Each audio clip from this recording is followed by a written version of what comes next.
Guys, welcome to score more. तो आज हम पढ़ेंगे काइनेमेटिक्स में आज हम पढ़ेंगे मोशन इन 1D का पार्ट 1। इसमें हम ऐसे मोशन से डील करेंगे जो एक डायमेंशन में होता हो, सिर्फ 1D में होता हो। शुरू करते हैं। तो पहला टॉपिक है डिस्टेंस एंड डिस्प्लेसमेंट। तो डिस्टेंस और डिस्प्लेसमेंट, इनके बीच के बेसिक डिफरेंस क्या है। जैसे डिस्टेंस मतलब दो पॉइंट के बीच की पाथ लेंथ कितनी है, हम कैसा पाथ हमने कवर करा, डिस्टेंस उसमें मैटर करता है। ये टाइम के साथ कभी घट नहीं सकता, ये हमेशा ऑलवेज पॉजिटिव रहेगा। ये एक स्केलर क्वांटिटी है, मतलब ये सिर्फ मैग्नीट्यूड बेस्ड है, नॉट डायरेक्शन। इसमें डायरेक्शन की मैटर नहीं करती है। डिस्प्लेसमेंट ये एक वेक्टर क्वांटिटी है, इसके अंदर डायरेक्शन मैटर करती है कि आप आगे जा रहे हैं पीछे जा रहे हैं, ये उसके हिसाब से चेंज होगी।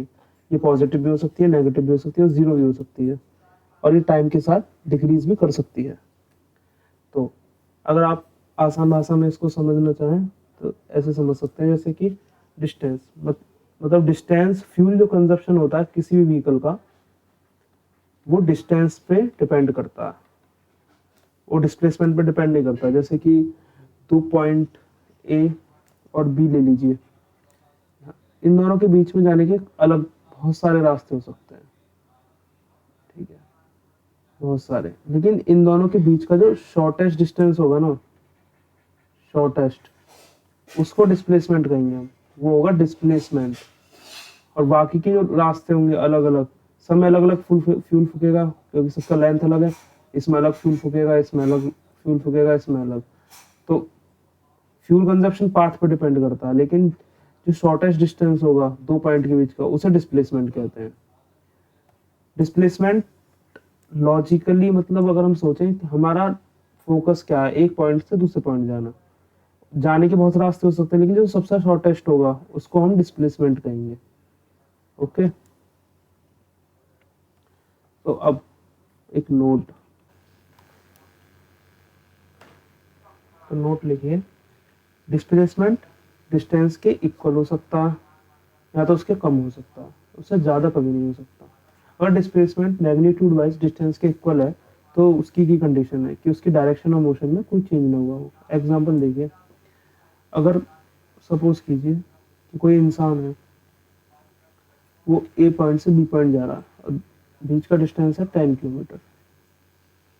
वो ए पॉइंट से बी पॉइंट जा रहा है, अगर वो मिड पॉइंट पे आया और वहीं से ही वापस लौट गया और वापस ए पे चला गया, तो उसका डिस्टेंस तो अब भी 10 किलोमीटर, क्योंकि वो 5 किलोमीटर आगे आया है, 5 किलोमीटर पीछे गया है।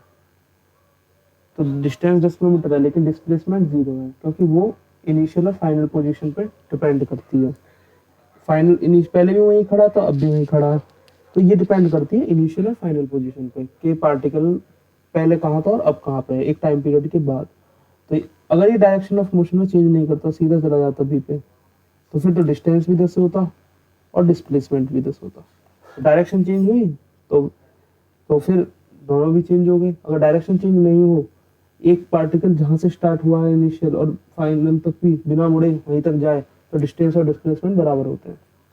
If displacement of particle is 0, अगर डिस्प्लेसमेंट 0 है किसी भी पार्टिकल का, then distance cover may be 0 और not be 0। सेम ये एग्जांपल।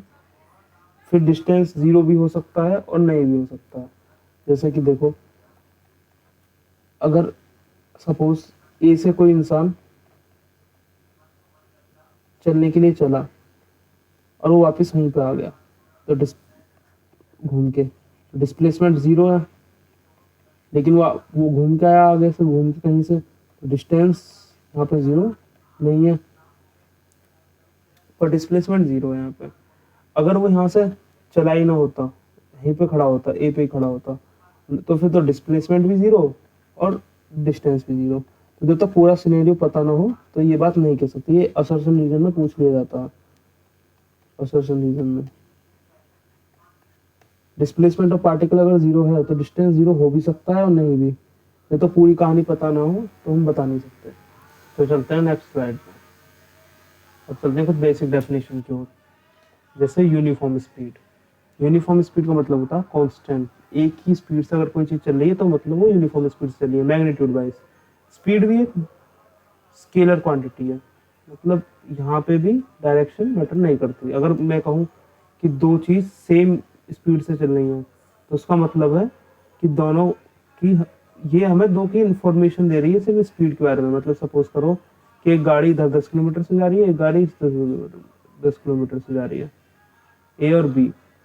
तो मैं ये कह सकता हूँ ए और बी की स्पीड बराबर है। इससे मुझे ये पता चली कि वो 10 किलोमीटर से ट्रेवल कर रही है, लेकिन ये नहीं पता चले किस डायरेक्शन में जा रही है, कैसे ट्रेवल कर रही है। लेकिन वही वेलोसिटी हमको ज्यादा इन्फॉर्मेशन देता है। अगर मैं कहूँ कि दोनों कार सेम यूनिफॉर्म वेलोसिटी से ट्रेवल कर रही हैं, कांस्टेंट वेलोसिटी से मतलब, तो उसका मतलब होगा मैग्नीट्यूड भी सेम है, दोनों की डायरेक्शन भी सेम है। मतलब अगर ए 10 किलोमीटर से इधर जा रही है तो बी भी 10 किलोमीटर से इधर ही जा रही है, दोनों के डायरेक्शन में कोई फर्क नहीं है, एक ही डायरेक्शन में दोनों मूव कर रहे हैं। तो इनमें ये फर्क होता है स्पीड और वेलोसिटी में, इसमें डायरेक्शन की भी इंफॉर्मेशन मिलती है आपको। तो ये टर्म बस लोगों ने अपनी सहूलियत के लिए बना दिए हैं ताकि उनको ज़्यादा डाटा मिल सके किसी भी टर्म से। अब एक्सेलरेशन है, एक्सेलरेशन क्या है? Rate of change of velocity, velocity किस रेट से चेंज हो रही है उसको एक्सेलरेशन डिफाइन कर दिया गया है। A equal to V minus U upon में टी, ये एक्सेलरेशन का फॉर्मूला होता है। ये आप लोगों ने 9th क्लास में पढ़ लिया होगा आप लोगों ने, A equal to V minus U upon T. इसमें भी आप बात करें तो कांस्टेंट एक्सेलरेशन, जैसे कि और इसमें कहने लगे कांस्टेंट एक्सेलरेशन क्या होता है। कांस्टेंट एक्सेलरेशन का मतलब होता है कि मैग्नीट्यूड और डायरेक्शन एक्सेलरेशन का दोनों सेम है। मतलब जैसे दो कार हैं, दोनों का एक्सेलरेशन ए और बी, 10 किलोमीटर एक्सेलरेशन है दोनों का पर सेकंड, क्योंकि टाइम भी मैटर है यहाँ पर, टाइम भी है नीचे। मतलब दोनों एक ही डायरेक्शन में मूव कर रहे हैं। कांस्टेंट एक्सेलरेशन मतलब दोनों की एक्सेलरेशन सेम है, मतलब दोनों की डायरेक्शन भी सेम है मूव करने की। अगर एक इधर जा रहा दूसरा भी उधर ही जा रहा और सेम उससे उनकी स्पीड बढ़ रही है, मतलब पर सेकंड 10 किलोमीटर की रेट से उनकी स्पीड बढ़ रही है। मतलब अगर दोनों का एक्सेलरेशन सेम है, अगर ये 50 से मूव कर रही है तो अगले सेकंड 10 किलोमीटर और बढ़ जाएगी इसकी स्पीड, 50 से 60 हो जाएगी। ये जितने से कर रही होगी इसकी भी 10 किलोमीटर ज्यादा होगी। तो दोनों एक्सेलरेशन का मतलब मैं डायरेक्शन पता चल गई, एक तो सेम डायरेक्शन मूव कर रही है और दोनों की स्पीड सेम रेट से बढ़ रही है। अब हाँ, ये फर्क हो सकता है अगर मैं कहूँ दोनों का एक्सेलरेशन सेम है, तो आप ये नहीं कह सकते जैसे कि सपोज ये 40 से चल रही थी इनिशियल, ये 50 से, तो अगले सेकंड इसकी बढ़ के 60 हो जाएगी लेकिन इसकी बढ़ के 50 ही होगी। ये नहीं कह सकते कि अब इनकी स्पीड बराबर है लेकिन एक्सेलरेशन बराबर है, बढ़ सेम रेट से रही है दोनों। तो ये फर्क होता है दोनों के बीच।